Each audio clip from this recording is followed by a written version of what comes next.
Season has been a struggle for Andrew Luck. He's 1-5 as a starter, and despite missing 2 games, he leads the league with 13 turnovers. Since the start of last season, Luck has committed 6 more turnovers than any other quarterback. On Sunday, he takes on Peyton Manning, who has led his team to a 7-0 start for an NFL record 5th season. In 2 of his last 3 7-0 starts, Manning led the Colts to a Super Bowl appearance. Skip, did Indianapolis make the right decision in letting Peyton go in drafting Luck? No, they did not. Stephen A., if you recall, the day after Jim Irsay tearfully eased Peyton Manning out the back door in Indianapolis, I said big mistake. And I feel even more strongly it was a big mistake now that I look at what's happening this year. I don't want to unfairly pile on to Andrew Luck, but I'm going to make a big picture point, and I'm going to stand by it. 3 years after he left Indy would give the Colts a better chance of winning a Super Bowl than Andrew Luck would. This is a win-now league, as I keep telling you, and so I don't want to look at 8, 9, 10 years down the road. I want to know what can happen in the next 3, and now I can make it 4 years that Peyton Manning would have given Indy a better shot at winning it all than Andrew Luck can give him, even at this stage in his 4th year of development. Let's look at these 4 years in the NFL for Peyton Manning. His QBR, scale of 0 to 100, is 77, a combined 77 over 4 years. That's #1 in the national. Tom Brady, who's 3rd over a 4-year span. Over that span, Andrew Luck has had a 61 QBR. Not bad, but not great. Kind of middle of the pack. But his QBR, as we talk about, it's fallen. He's gone 67, 64, 62, and now all the way down to 38, which ranks 25th in the national. I'm sorry, 30th in the National Football League. Only Ryan Tannehill was it? Ryan Tannehill and Sam Bradford. Sam Bradford, that's right. Good Lord.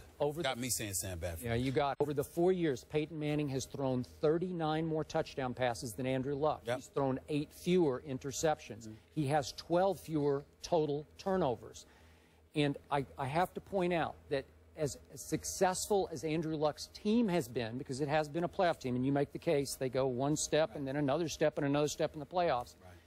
How much have they benefited from, we could argue, but I think it's the worst division over the last 4 years in pro football in the AFC South.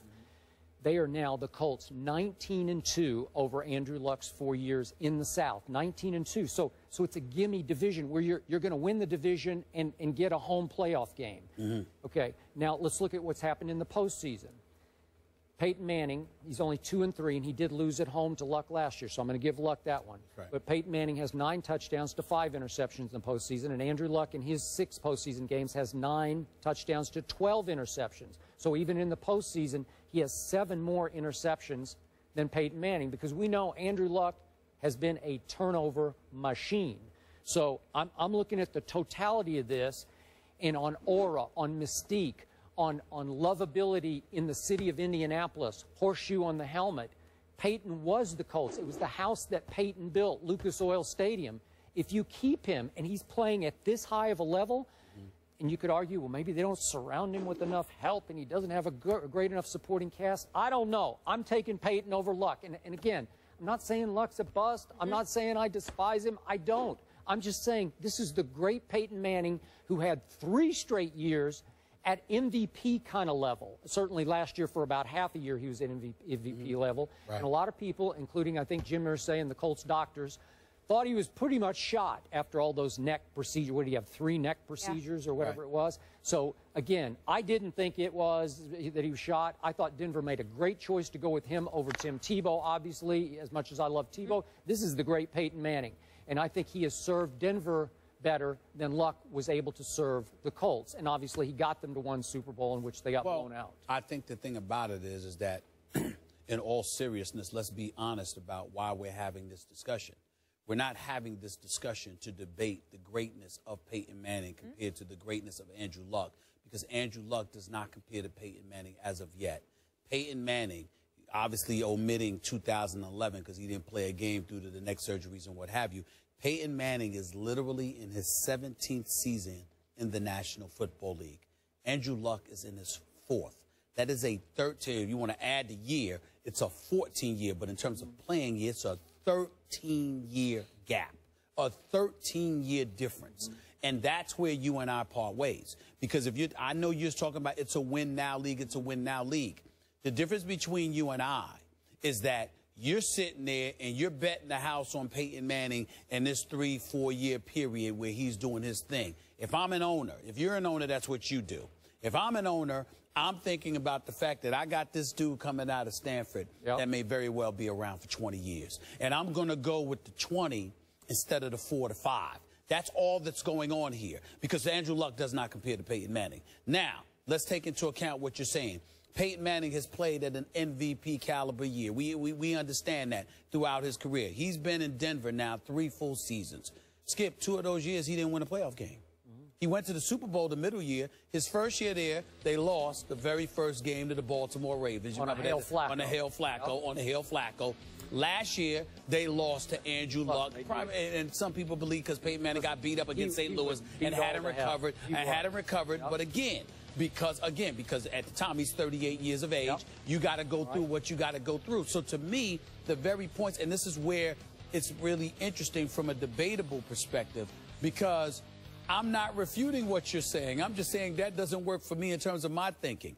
I'm looking at a Peyton Manning at age 38, all right, that obviously was beat up last year. And I'm looking at a guy like Andrew Luck that might have been able to take and withstand a little bit more. Andrew Luck's been beat up earlier this year, but he's still back. You know why? Because he's younger and he's bigger, and because he could probably take a bit more physical punishment at this point in time in his career. There's nothing wrong with that. There's nothing that should diminish the greatness of Peyton Manning. But if I'm Irsay, I'm looking at the future spanning an additional 13 to 15 years. I'm going with that. We are talking about an Andrew Luck that threw 40 touchdowns last year to just 16 interceptions. We are talking about an Andrew Luck who lost his first season in terms of a playoff game in a wild card, but won a divisional playoff game the next year, went to the AFC Championship game the year after that. So he's actually won more playoff games than Peyton Manning has since he's come into this league. By 1, 3 to 2. I understand that, 3 to 2. Since he went to Denver. That's right. So I'm saying since he went to Denver. So I'm saying to you that over that same time period, he has more playoff victories. Now, he got an easier road to the playoffs than Peyton Manning, and we all know that. But in the same token, he's been productive enough to justify the change in an era that needed to be made. And also keep in mind, it's not like Peyton Manning had the surgeries, came back, played like he played in Denver, and Irsay said goodbye.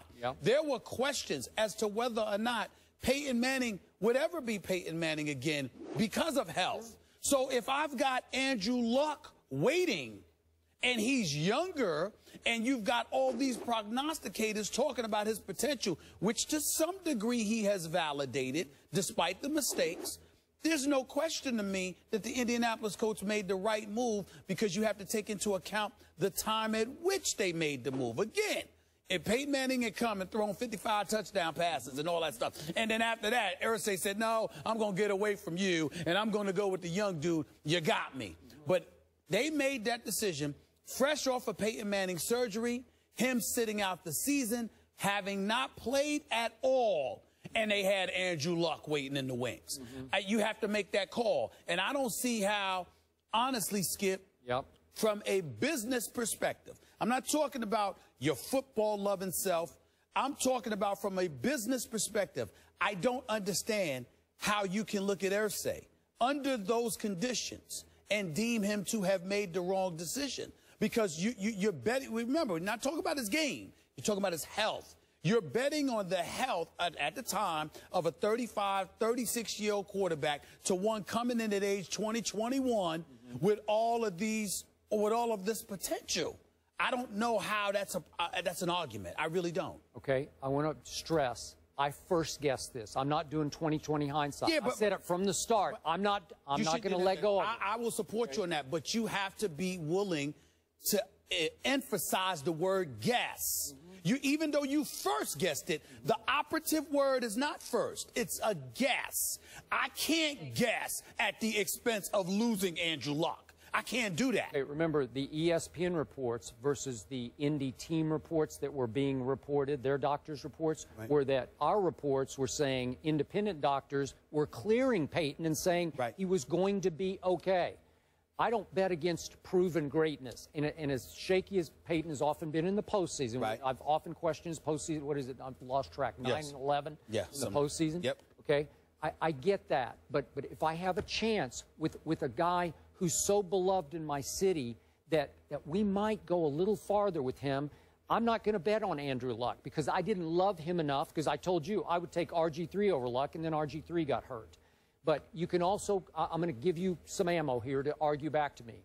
It's also possible that at age, what was he then, 36 or whatever, he needed Peyton the challenge of going to Denver, being kicked out. It was 36. He was 36. So he needed the challenge to say, I'll show you when I go to Denver, possibly. I think that Peyton Manning is class personified. I think that we have to do him his appropriate justice by recognizing that although there may be nuggets of material that can serve as a motivational tool for any athlete, Peyton is the kind of person that he's such a perfectionist, he doesn't really need it to go out there and to strive to be all that he can be. That's just the way, that's one of the reasons that I love the Manning family so much. I think they're the first family of football because from top to bottom, from Archie on down to his children, they're just class personified. They do things the right way, and they got the right attitude, and I think that applies to Peyton. But again, and by the way, his playoff record is 11-13. Okay, it was 9-10 in Indy and 2-3 in Denver. But the point is, Skip, in the end, what it comes down to, again, you're not betting against, I understand your thought, don't bet against greatness. My response to that is, when it comes to one's health, combined with father time, you just don't know. Okay, fine. And I can't, and remember, it's not like this is Ryan Leaf here. It's not like we're guessing, like, oh my goodness, this is Ryan Leaf. No, this is Andrew Luck. I'm universally recognized. I mean, it was a surefire, no doubt about it. He was Peyton Manning. He was like, I won't go that far. No, I'm talking about coming into the league, the way Peyton Manning was projected coming out of Tennessee. That's what Andrew. A whole lot of people loved Ryan Leaf that year. Trust me. Yeah, but they didn't trust him up here. They loved his ability, just like they loved.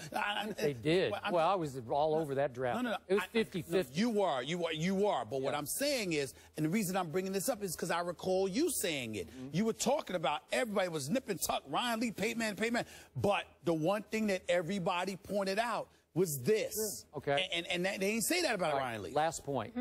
As much as I love and admire the Manning family, I don't love and admire Jim Irsay. And I think in the end, this is my 2 cents from a distance. This is my armchair psychiatry.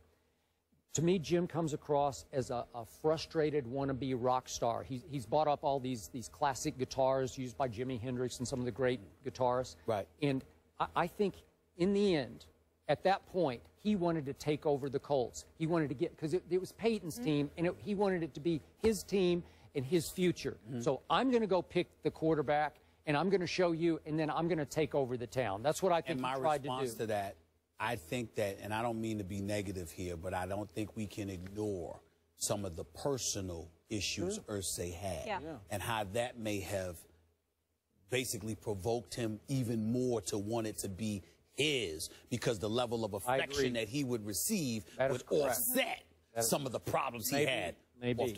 And to piggyback on both of that, some concern with the Colts specifically. Did you guys see the Indianapolis Star report that they held a players-only meeting that happens all the time, but this one was that lineup changes are being dictated by the front office and not Pagano's staff? Well, that's great. Again, that's a Grigson issue. And it could be an owner issue. It could be an issue. But it's an issue. And it's good that you pointed that out, because yesterday I pointed about Grigson, or 2 days ago I pointed out Grigson. Maybe it's not Grigson. Maybe it's Irsay forcing Grigson to force whatever he forces upon the rest of the team. We'll see. Could be. Where there's smoke, there's fire. The Bad Man faces Super Cam in Carolina this weekend. We'll discuss who wins that one after the break.